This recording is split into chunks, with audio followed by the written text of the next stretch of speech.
In just a few weeks, Canada will be marking its 150th birthday, 150 years of our country developing, changing, and growing. All summer, we're taking a look at different snapshots of life here in Canada. And today, we want to introduce you to marathon runner Jean-Paul Bédard. He's a survivor of childhood sex abuse, something people often live with in silence. But this athlete is refusing to stay quiet, and now he is making a difference in the lives of people right across our country.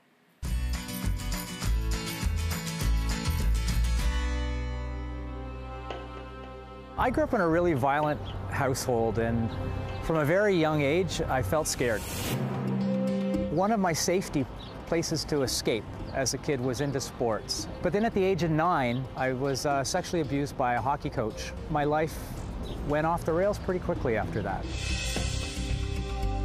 About 3 years later, I was 12 years old, and I was out in a ravine. I was approached by 2 young men. I was sexually abused by these 2 men in the ravine, and it was quite a violent rape. And from that point forward, that dirt that was on me, I felt like I could never get clean. I quickly turned to drugs and alcohol. At the age of 14, I had my first drug and alcohol overdose. The addiction quickly segued into mental health issues. Before I knew it, I was on lithium, I was on anti-anxiety medication, and I knew I was going to lose my wife and my son. That was my future. So I was in and out of treatment programs. I'd stay clean for a couple of weeks, and then the drinking or the drugging would start again. And then there was this one fateful night. One of the people who was at the bar asked me if I wanted to lift home, and I said no, I'm gonna stay, because you know that's what alcoholics do, we stay at the bar. My phone went off. It was one of my buddies telling me that this young lady who had offered me a ride home had been in a serious car accident. Her car smashed into a propane taxi, and the fire was so intense it melted the pantyhose on her leg. That was so close to being me in that car. And that was the last day I picked up a drink or a drug, and I've been clean and sober for over 20 years.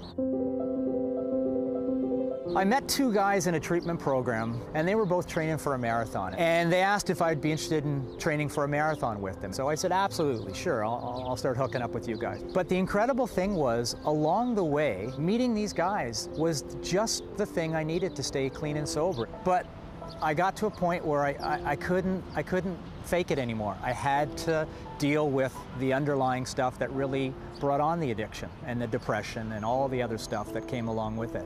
I sat down with my wife and I said, I've never talked to you about this, but I'm a survivor of childhood sexual abuse. She didn't doubt me for a second, and she, most importantly, she didn't try to fix me. What she did do was she said, how can we help? So I went to the Gatehouse later on that week, and I registered for a program there. Shortly after that initial intake meeting at the Gatehouse was the Boston Marathon. It was a hard marathon. Marianne met me at the finish line, and I collapsed into her arms. And within about 5 minutes of being out on the street, the first bomb went off. And then a minute later, the second explosion. Came back to Toronto, and I was in just a horrible, horrible emotional state. Took about 5 months off work. Somewhere along the way, I decided to do the thing that scared me most. I decided I needed to go back. And so I decided to do this crazy thing called a double Boston. It grew such incredible media attention and raised awareness for this issue of childhood sexual abuse that I decided that it was something I needed to do more of. The year after I did the double Boston, I decided to do something called a triple marathon. Because, you know, I think everybody understands I'm a recovering addict, and the addiction has just been put into a different field. And so last year I ran the Toronto Waterfront Marathon 4 times. So it's 168.8 kilometers. This year I'm planning on something called 6 in the 6.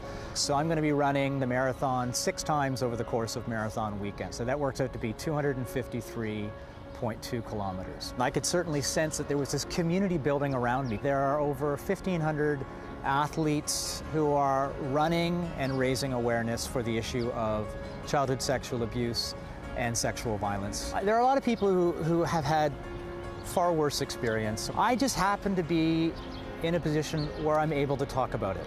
I wouldn't wish my experience on anyone. However, I would never wish for another life than the life I've given. I mean, I have people tell me frequently that they think I'm a hero, and I don't think I'm a hero. I think I'm just another bozo on the bus who just happens to want to keep moving forward. And so for me, that's what this has all been about. Just how can I move forward? How can I help people? Because ultimately, I've been surrounded by people and continue to be surrounded by people who have helped me.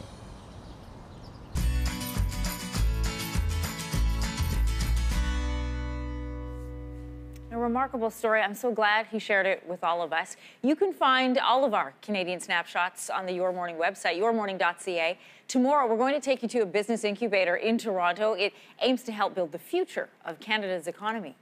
Your Morning will be right back.